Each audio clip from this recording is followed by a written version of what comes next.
It's been 4 months since the damning Mosia investigation report on the state of the University of South Africa was finalised and submitted to the Higher Education Department.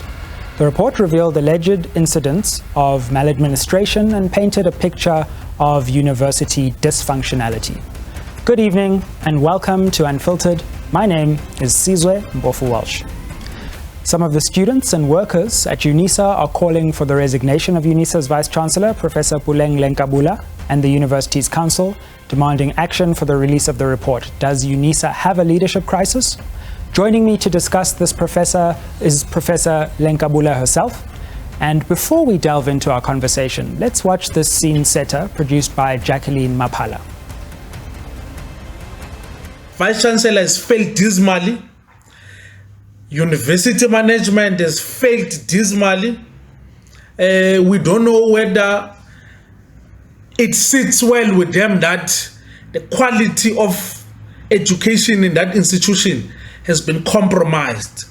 We are therefore asking for the resignation of the Vice-Chancellor, not later than this month end, because we are yet to see another mess this second semester. As far as we're concerned, the VC and their council need to go. That's what we're waiting to be told, that they need to go, because as far as we're concerned, all the issues that are raised by that report are things that happened during their tenure, and we do not see them being able to correct any of those things during this particular term. The dust is far from settling at the University of South Africa as students and worker organizations call for the implementation of the recommendations of Professor Themba Mosia's report, which is scathing on UNISA's Vice-Chancellor, Professor Lenkabula, and the institution's council. The 300-page report points to institutional problems ranging from poor financial management and inept administration that disregards procurement processes, among others, and recommends the removal of UNISA's council. As how we feel vindicated by the report by the independent assessor, Professor Mosia, as now we have been at the forefront of highlighting the scourge of maladministration, corruption, victimization, intimidation, the attack on collective bargaining, collapse in governance in the institution, union bashing, and we believe very strongly that the report vindicates us as we've been waging this struggle. This year, UNISA celebrated 150 years since its formation as an institution that pioneered long-distance learning. But for years, it's been dogged by endless administrative problems. Among others, students allege that despite management's assurances that the online system has been improved, currently thousands of assignments remain unmarked, resulting in a number of students being allowed to write exams without knowing whether or not they qualified. The university's failure rate in the current financial year is reported to also be in the thousands. The university's Vice-Chancellor, Professor Puleng Lenkabula, who is also the institution's first female Vice-Chancellor, has been personally fingered in the report for alleged irregular spending, which she denies. But her supporters believe that she is one of a number of black women vice-chancellors who fall victim to the lack of institutional transformation, gender discrimination, and racism. The university reportedly responded to the report, defending its administrative processes and denying the findings of Mosia's report. 4 months after the report's release, Higher Education Minister Blade Nzimande is yet to announce his decision regarding the future of the institution. Jacqueline Maphala for Unfiltered. Welcome back, and Professor, thank you so much for joining us. Thank you. Thank you very much, Sizwe. I'm happy to be here. I was watching. Glad to hear it. Thank you very much. Professor, let's start here, because on the one hand, there are serious allegations that have been made, and our insert suggests that, but on the other hand, there have been suggestions that black women vice-chancellors in our universities have been targeted systemically for attack. Do you believe that's the case, and that the fact that you're a black woman, the first woman in UNISA's 150-year history, has subjected you to unfair attack purely for that reason? Thank you very much, Sizwe, for inviting me, and thank you for reflecting on the role that we play as the leadership of the University of South Africa, especially after 147 years of UNISA's existence. We don't take that for granted. We think it's an important milestone in the transformation agenda of the country, but also in aiding any qualifying woman to really look into opportunities of opening doors and looking for these opportunities. So I'm happy to be doing this responsibility. I'm serious about it, I'm committed to it, and I think it's an important responsibility. Second, I don't think my responsibility as a Vice-Chancellor is just to be limited to my gender as a woman. I think the misogynistic attacks to women Vice-Chancellors, or even women in leadership in the private sector, to a large extent reduces women's leadership to trivialities. Let me refer to the two individuals that were interviewed. I would have appreciated an interview that seeks to suggest that the university is falling apart, administrative systems are not intact, and so on. Would have tried to vary its inquiry to multiplicities of individuals so that they can report expansively on the university. So I have two candidates that I already know would not support the university. Why? One, we have expressed the primacy of the academic program. When we express the primacy of the academic program, teaching, learning, research, engaged scholarship, and the formation of students as intellectuals, it's very important that we do so and we remind people of their responsibilities. Shop stewards at the university must know it's their business, as it is mine, to ensure that students are responded to, their queries are responded to and attended to, and they are partners to the university to ensuring that we meet the missional mandate of the university. So I cannot apologize for holding shop stewards, staff, organized labor, non-organized individuals to making sure that they do their work. So I'm very aware that there's no way that some members of NEHAU would not have come to the television and say we are dismal, we are failing. We have taken disciplinary measures against some of their leaders who were not conducting themselves in ways that were aligned with how universities must function. So I'm not perturbed by the negative statement. Yes, there are challenges. The challenges of leading a structure such as UNISA with almost 400,000 students are to be understood.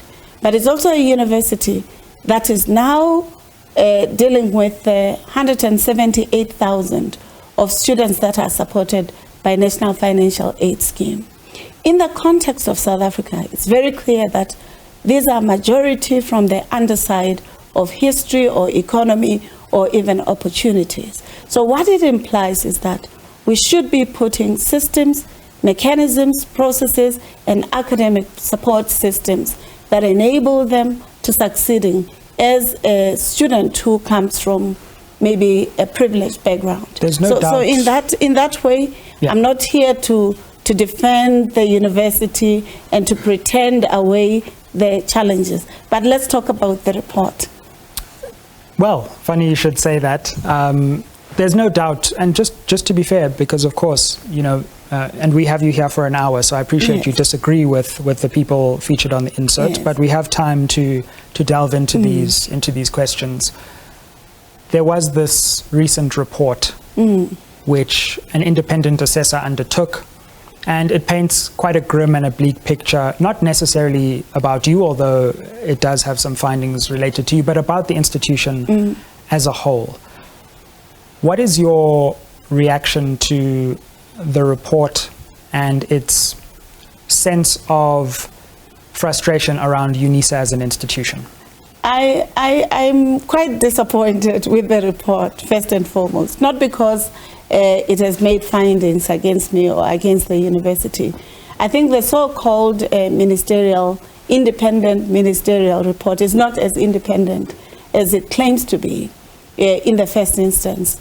In the first instance, the writer of the report, Professor Mosia, has not declared that some of the executive management of the university are people he has worked with, that it's not fully impartial a report that he has written. The second aspect is that it can be quite hard in the context of academia to never have worked with professors and but your direct line report, you have to acknowledge the law in the country always requires disclosures from us, from all of us. Yourself in this space, I'm sure you know that you have to disclose some interest. For instance, if you're interviewing somebody who's your family or friend, or you have to declare. It's part of the ethical expectations of governance in this country. It's in law. It's not just an ethical choice. The second aspect is the report. Prof. Mosia's independence.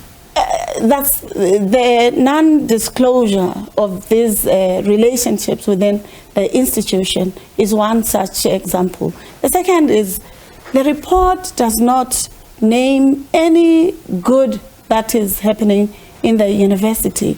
Instead, the only outcome that is good about UNISA is its finances. It makes terrible statements around the professorate at UNISA. The professorate at UNISA, many of whom are A, B, C, Y rated, who are committed to their research, that have immense publications, that have mentored many youth and young adults, many adults to do their research at undergraduate as it is in postgraduate system. The report glosses over some of the submissions I had made. For instance, the non-compliance and the actions we would have taken. It does not account.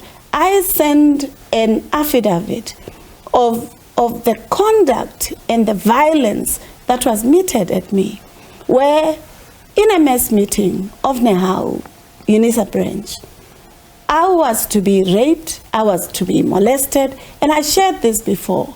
And other members of UNISA staff who were going to work, I would have expected in a country such as ours, where gender-based violence and femicide are also impediments to the flourishing and participation of women or even of men in the university system, that he would have also understood the violent culture that had permeated within the university, to which we were also trying to ensure we extricate the university from. That was not entailed in the report. Instead, there's so much conjecture, aspersions, and innuendos around. I heard that Nehau was unhappy.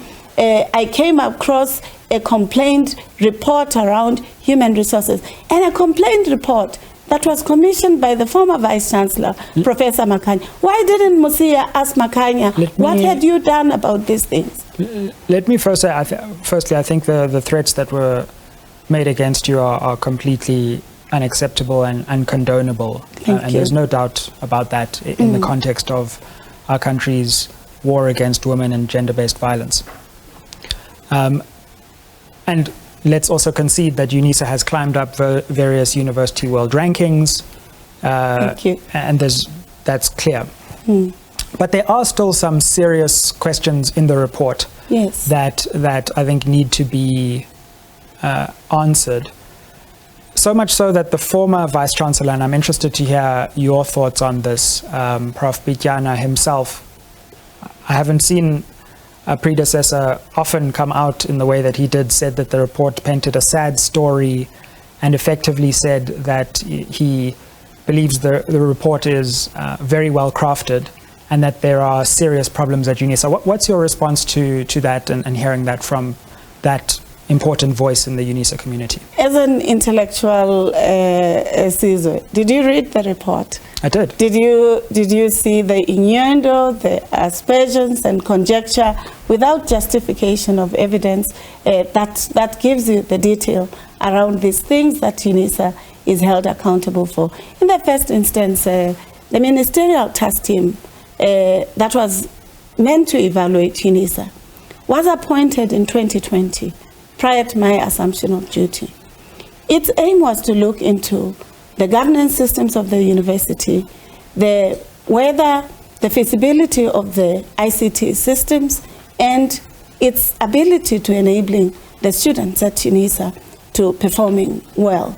It also was to look at whether there was a missional drift from the university when the university started taking students from matriculation directly, because UNISA was set up for working individuals.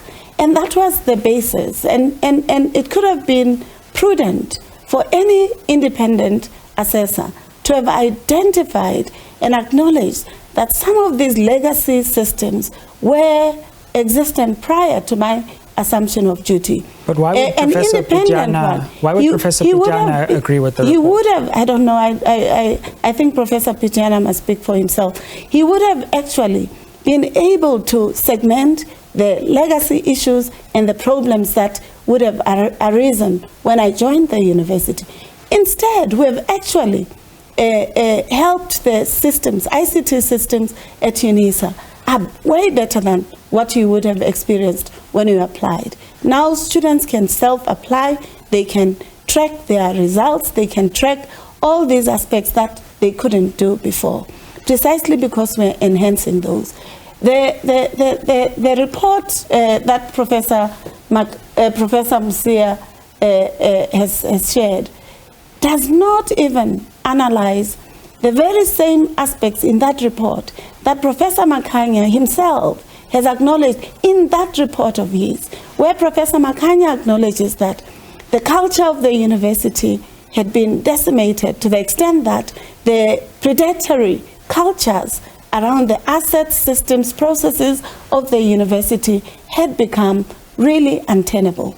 I would have expected that that would have been some of the critical issues that he asked. What was done? What are we doing? And how do we hope to turn around the institution? That had not been done. Sizwe, the assessor is appointed in terms of 49B of the Higher Education Act.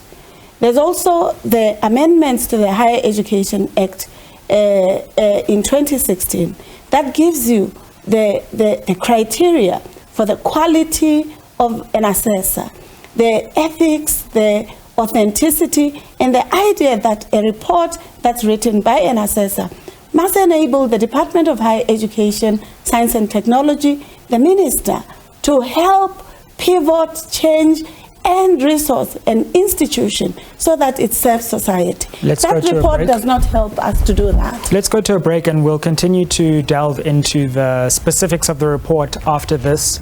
We're in conversation with UNISA Vice Chancellor Prof. Lenkabula. Don't go anywhere. We continue our inquiry into the report after the break.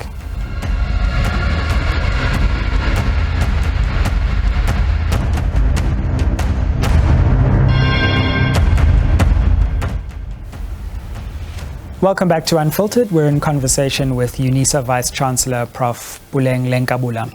Prof, before we went to the break, we were discussing Professor Pijana's comments, which really cast serious doubt following up on the report. By contrast, we had former President Mbeki, who recently came out saying that the university is going to challenge the report and that the report was asked to investigate something and that something was not investigated. What are your thoughts on former President Mbeki, who's the Chancellor of the university, coming out against the report and effectively backing some of the things you've said against the report? I want to state that perhaps when the ministerial task team report was commissioned, the Chancellor was already a Chancellor of the University of South Africa. And when it was shared with the university, he saw it, and he saw that it spoke largely to the historical and legacy matters. He also perhaps saw that there were some of the remnants of those legacy matters that needed to be attended to. I'm appreciative that the Chancellor has sought to read all submissions that have been made, whether the ministerial testing report or even the so-called independent assessor report. And I'm appreciative that he has categorically made it clear that yes, there are challenges, but the report has not assisted neither the minister nor the university to looking deeply into its challenges and to imagining the solutions that have to be made. And that's true because, as I said, it speaks about old issues and it makes them as though they just arose when I joined the university. And this is wrong, that when men are given responsibility to evaluate institutions, they should not caricature women. Professor Mosia writes about me and the curtains. He writes about me and the vacuum cleaner for Clochrin House, which is the house. He does not state that when I joined the university, it was either number 10, 11, or 12, and now under my leadership, in Times Higher Education, we're number 8 in the country.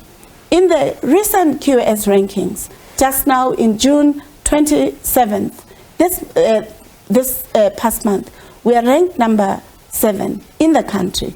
It does not speak to the fact that, according to subject rankings, the computer sciences at UNISA have been seen as an area of excellence after Tshwane University of Technology. And we have not acknowledged. I've acknowledged that in our conversation. You have done that. But I think there are some lingering questions that the report touches on, which let's move away from the report and just talk about the reality on the ground at UNISA. Yes.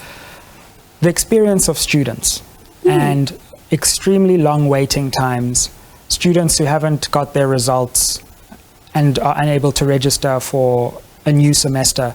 This is something that predates you, but it's still happening to this very day.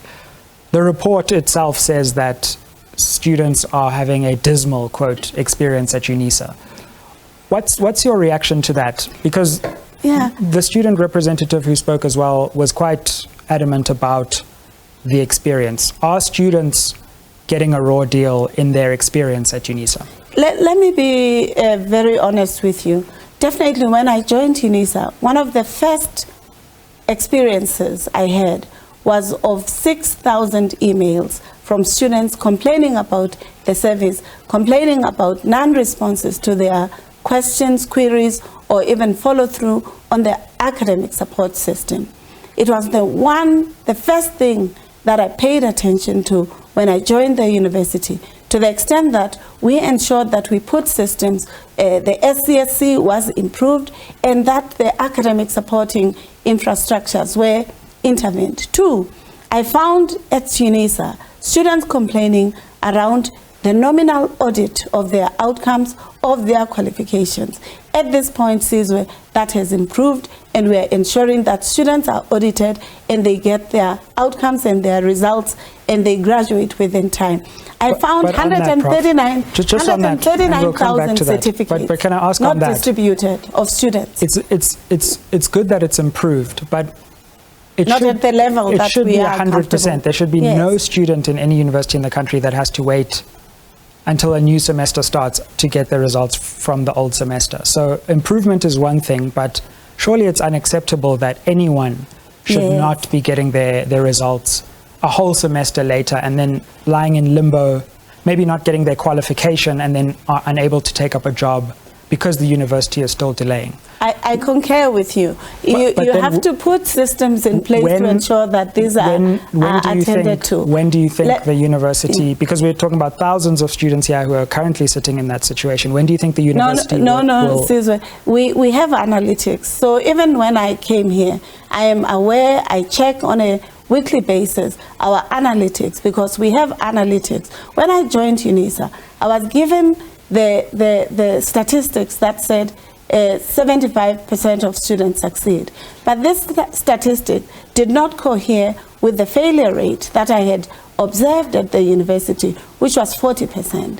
Then I said, let's institute analytics in order that we can track and trace from start to finish the students. We have Power BI right now as we speak. So what are your analytics telling you about the number of students? Yes, we know how many students are left behind or have not finished their assessment. We are on a daily basis, I can give you that result. There are 2 colleges. How many is Let me tell. As of the 25th, there were 2 colleges that were concluding their marking for the second semester so that the students would not be left out by the 28th. It was the College of Education and the College of Law. And they've been working hands on deck full time to ensure that that turnaround is made. If you see right now under our tenure, we're not shifting registration dates and whatever. We are stabilizing the academic program because we realized that when we did not use these analytics, there was always a request for extension for this and whatever. It destabilized the functionality of the university, its successes in its access and its value processes. And this has helped us. So when I come here, I'm very aware which colleges, what are they doing? What is the turnaround strategy? What is the vice principal of teaching and learning doing? And what are the interdependent departments doing? And we have systems that the registration date is 28th. Tomorrow. 28th is the final. So that's tomorrow, isn't it? Yes, that's tomorrow. And we're still waiting for some results. Yes. In 2 colleges. Yes. Both law and education. I said we had given ourselves the 25th so that we allow the students on the 28th to ensure that they register. And that's what is happening. Well, there are still some students waiting for results as we speak tonight. The assessments and the exams, and they will receive their messages. The university has been calling students to register. It has been calling students who do not have the funds. We have about 53,000 students who have claimed that they do not have the funds to register. We have asked them to register, but to acknowledge that they will pay. We are putting all mechanisms, academic, administrative, to ensure that access is not just access to register at UNISA, and then you're left out to fail, you're left out to fall through the cracks. So I want to reassert Sizwe, that it is antithetical. It is very opportunistic for an independent assessor report to bring historical matters, to not attend to the successes that I'm saying to you. Let us speak about the UNISA now, which is on an upward trajectory, but Prof, whose academic agenda is improving. Why do we want to talk about curtains? Why do we want to talk about hoovers? No, I'm not. That's what is in that report. Why are we not talking about these improvements that we have made? The financial improvements. May I ask my question? Oh, okay, let me not.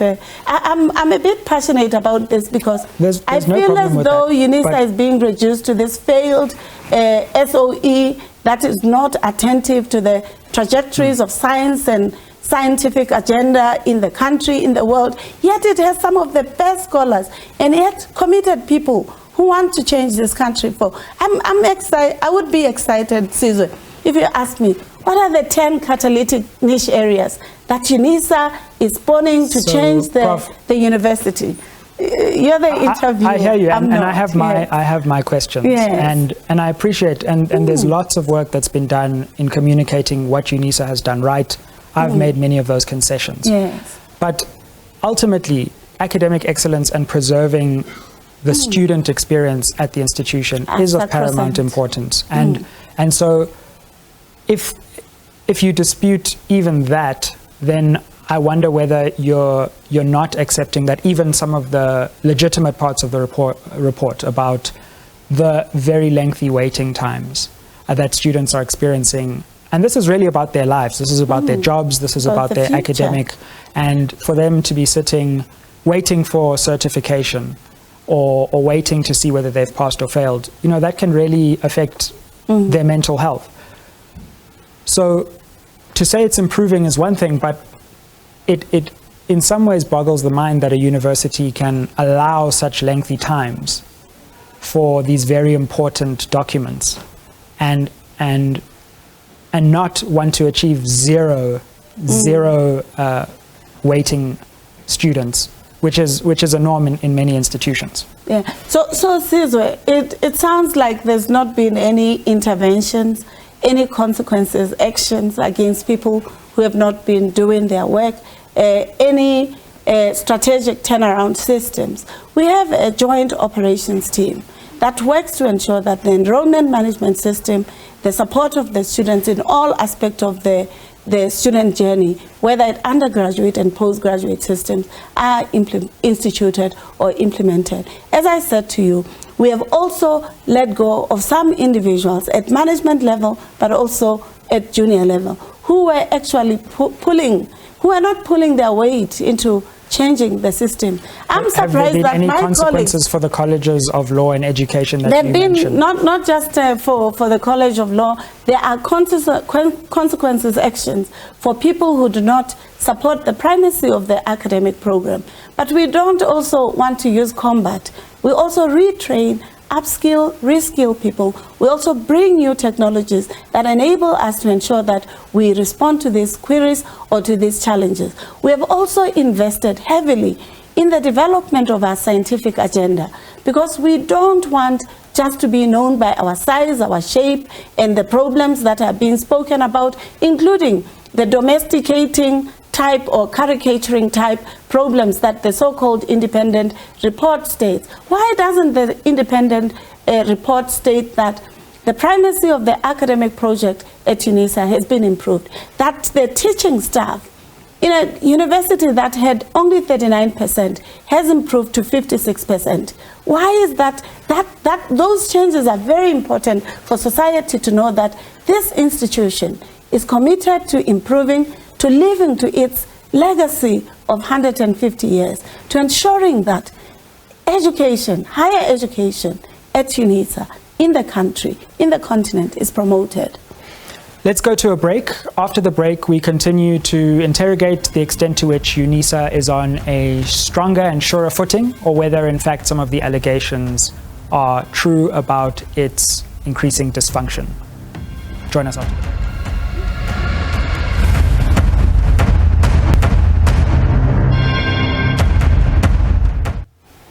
Welcome back to Unfiltered. We're in conversation with Puleng Lenkabula, the Vice Chancellor of the University of South Africa. Prof, we're in an in-depth conversation about the overall health of UNISA as an institution. One of the questions that is on South Africans' lips, but also in the report, is the question of professorships and the extent to which UNISA has diminished the criteria that are available for professors, and thereby weakened what it means to be a professor in South Africa. Do you think that's the case? I think that is very duplicitous, if not disingenuous. I have worked at 3 universities in South Africa, but also in Canada, University of Toronto. I am aware of varied criteria of professorships in different university systems. I'm also aware that even in the universities that I've worked at, which are in top 5 in this country, there are varied criteria for professorships. Some don't even have PhDs in these universities, whether it's Stellenbosch, Wits, or whatever. I have not had anybody asking about the quality of professorate in those universities. I've not, and this question, the former Vice Chancellor of University of Cape Town asked, why is it when black women take leadership of universities? That was at a time when her own scholarship was questioned, and said she gave 10 or 5 lists of very prominent professors in the country without any PhD, without any supervision of postgraduate students. And she used that to demonstrate the inconsistencies in how we evaluate quality professorate. I'm aware that UNISA pays attention to the quality of professorate. I'm aware that we check the publications the supervisory capacity, the global citizenship in terms of academic work. So I'm not going to accept that UNISA has drowned down or dumped down the professorate in this country. Actually, it's one of the most transparent universities around the criteria of the professorate. And therefore, I'm not going to take that insult. I feel it's an insult, especially by those who cast aspersions on UNISA, but do not look at the sector as a whole. I'm aware a former vice-chancellor who has been speaking too much, verbal diarrhea, a lot of it, like my former vice-chancellor, who go around casting aspersions on universities. I would have preferred that in the question that you had asked me earlier on, Professor Pichena has been a vice-chancellor. If he has questions, he has the rights to come to the university and engage. He himself invited me to work with him when he was the vice-chancellor. So I have found it very unfair, unkind, and unkind of a minister of religion, a pastor in a church, to run around to media systems and to cast aspersion on a mentee or a person that he would have himself identified as prospective talent.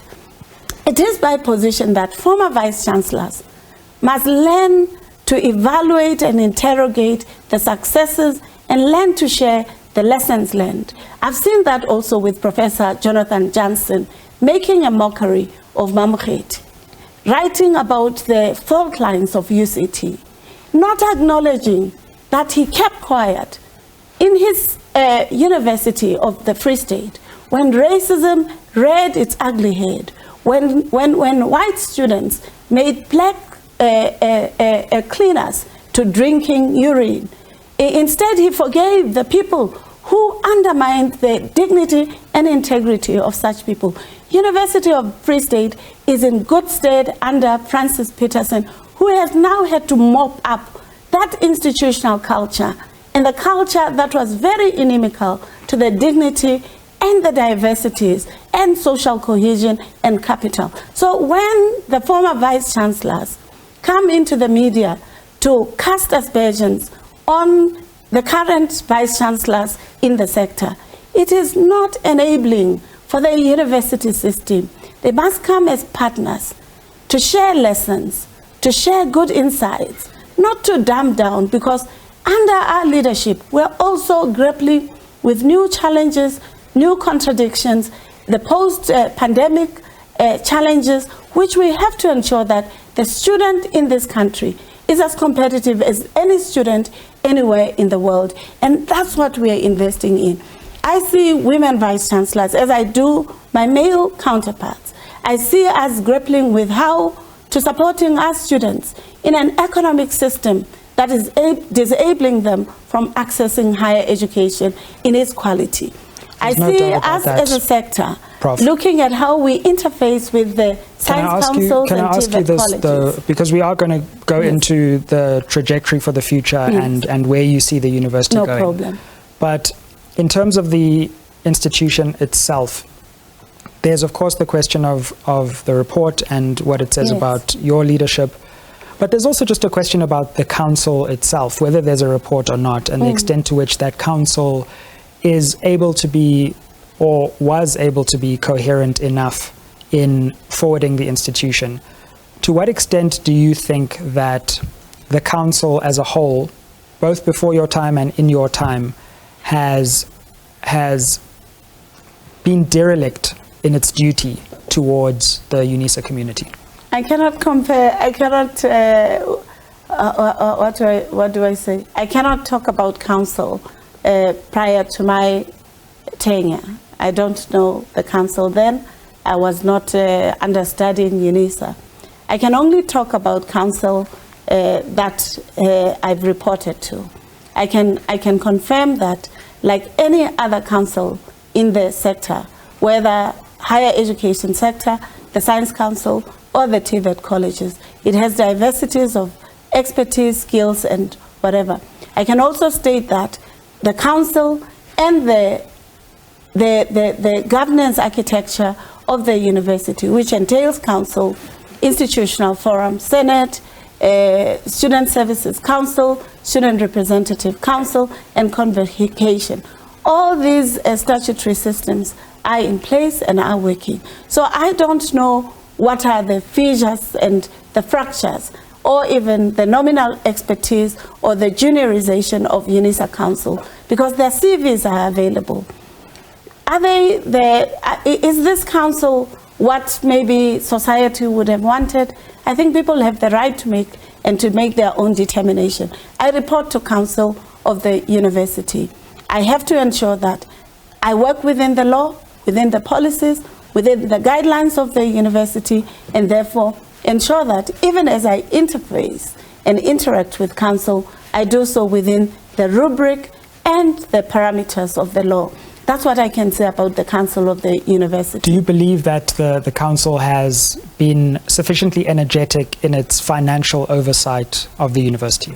Not just financial oversight. But I'm asking about the academic aspect. Yeah. I'm asking about the financial aspect specifically. I would say where there's been non-compliance, and it has been reported either to the audit committee or even to council itself, I have seen institution of consequences action.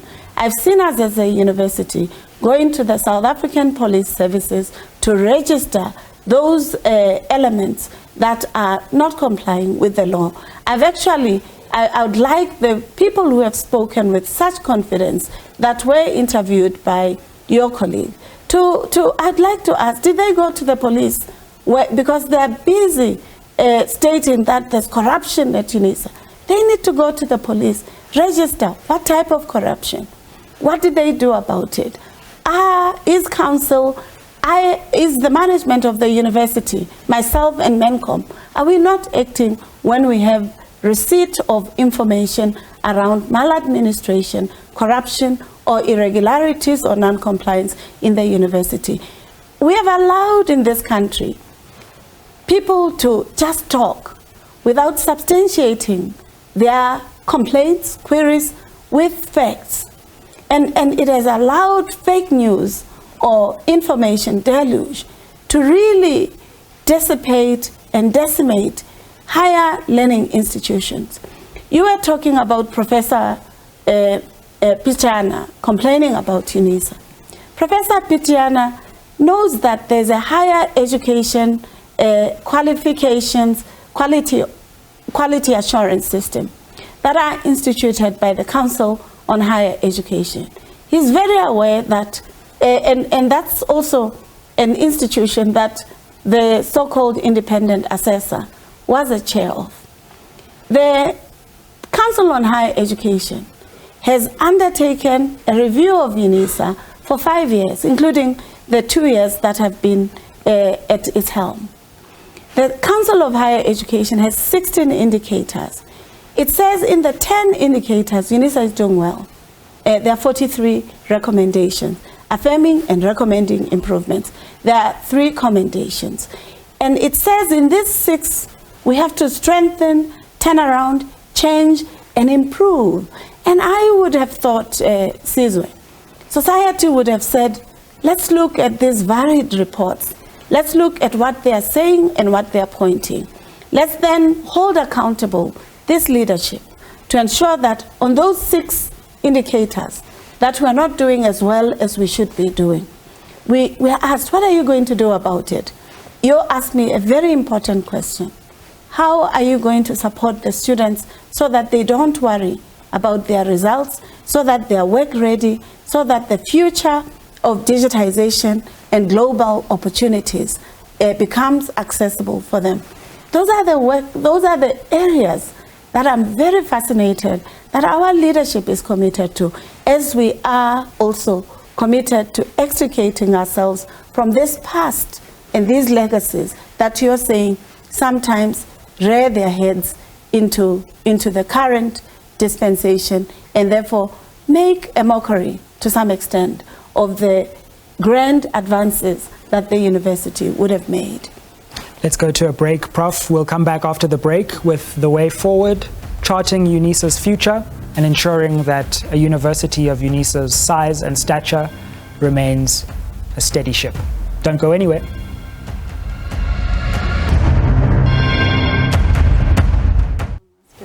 Welcome back to Unfiltered. We're in conversation with UNISA Vice Chancellor Prof. Puleng Lenkabula.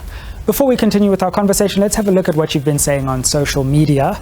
The Observer says, UNISA, once a world-respected tertiary institution, another ANC cadre-infiltrated disaster, like Eskom, PRASA, Denel, SAA, Post Office, most municipalities, etc., etc.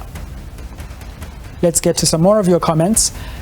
The ambassador of Greater Kokstad, quite the name there and title, says there has never been a leadership crisis at UNISA, just like there was no mission drift as previously stated by convocation. And finally, UNISA says me is another scam. Now I have to rewrite my module because their Invigilator app had problems. Funny enough, I did send proof that I uploaded, sent messages from the Invigilator app. The lecturer just said it's not their problem, I must contact Invigilator app. Prof, some thoughts on those varied social media comments? Yeah. I want to state that UNISA used to write exams at varied halls, in-person halls. And when, prior to COVID or around COVID, it instituted e-examinations. But to ensure that the quality of the assessments of the university are undertaken, held high, and that our accreditation is still strong, we use varied invigilation systems and varied apps. And we have the Invigilator app in the science system. They also add on IRIS in the other aspects depending on which professional also accreditation system requires. Our students must know that we are not going to let go of invigilation systems online, because that's the only way we can guarantee that their examinations are quality and they do not have plagiarism or even nefarious reasons.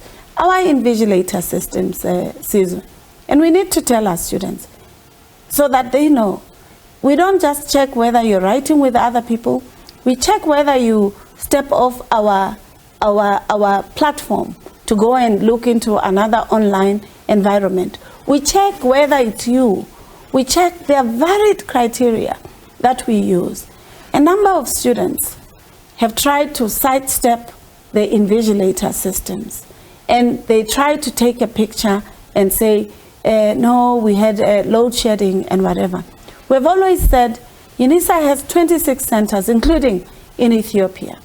If you feel you're going to be challenged by load shedding, which is a crisis of our country, we have made it possible that our centers are able to provide you with the opportunity to writing in a safe space where there are no challenges of the load shedding, and you can do your exams. So there's no reason why a student would say, I left my Invigilator app. It's the only way that we know it is Sizwe who wrote this exam.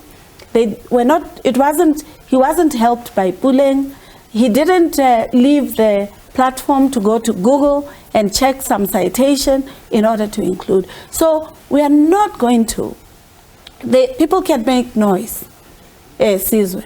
We're not going to stop ensuring that the quality of the teaching, the assessment, the exams is supervised. And therefore, we encourage our students to go to MyUNISA to train themselves. There are varied video, textual material, training opportunities for them to know how to interface and intersect with the various invigilator systems at the university. And it's very important that I emphasize this so that they know it is not to waste their time, but it is to protect the quality of their qualifications and to ensure anywhere in the world where they go, they know that people will be satisfied that their credentials are respected. Prof, let's look to the future now. Where to from here, particularly with the announced challenge to the Mosia report? Where do you think that will lead the institution? And then we can talk about some of your final priorities as we close out the show. But just in terms of the report, the review of the report, I take it that an administrator will not be appointed immediately. You were going to review the report and pursue the legal route. Is that the correct? I think it's the Higher Education Act says that's the prerogative of the Minister of Higher Education. Is that what you want to see? Technology. Who wants to be under administration? I don't know of any university in the country that has gone through administration that has recovered. Majority of them come up with a few struggles. I think it would be so you don't constructive. think it's necessary? I wouldn't. I would think if indeed there is an investment in looking or supporting the enterprise and the university in changing its course, that's important. But that's also there are legal processes that are underway that the country makes available, and I think the university has opted or would opt for them, as the Chancellor and many others would have asserted. Primarily because the outcomes, the recommendations, do not seem to be in concert with the findings. And on your position, we saw stakeholders saying you should resign. Are you going to resign? Do you have any intention to do that? I'm not going to resign just on the basis of a report that casts aspersions on me, that doesn't respect the integrity of my leadership, and that doesn't also account for the progress that has been done by the university under my leadership and the collective management of the university. The university is on an incline. We're going on a trajectory that's high. Tell us about that trajectory as we close off. What are your hopes for the future? For instance, we are number one in engineering according to Times Higher ranking, because we are investing in the future that this country must invest in. Somebody made an example of SOEs that are not optimal in their functioning, and they compared us to that. We're not that. 2, we have instituted 10 catalytic niche areas for the university, because we recognize that ours is not just teaching and learning and research that does not translate into innovative products, processes, and systems. Aviation and aeronautical studies, we're instituting those. Marine studies, understanding the access points of the Atlantic and Africa or Indian Ocean. We've also instituted Busadi, feminist, and womanist theorization as important imperatives to overcoming the social fissures in our society. Prof. Lenkabula, thank you so much for joining us on Unfiltered. Thank you very much. I'm sorry I took your time, but I'm appreciative. Thank you for coming, and we appreciate your time. Thank you very much for watching. UNISA as an institution is simply too important to slide. Tonight we have explored whether the ship is indeed steady or whether some of the serious allegations leveled against the institution stand. Let's continue this conversation on social media. I look forward to reading your tweets at SABC Unfiltered. Thank you for joining us again, and we'll see you on the next installment. Have a good night.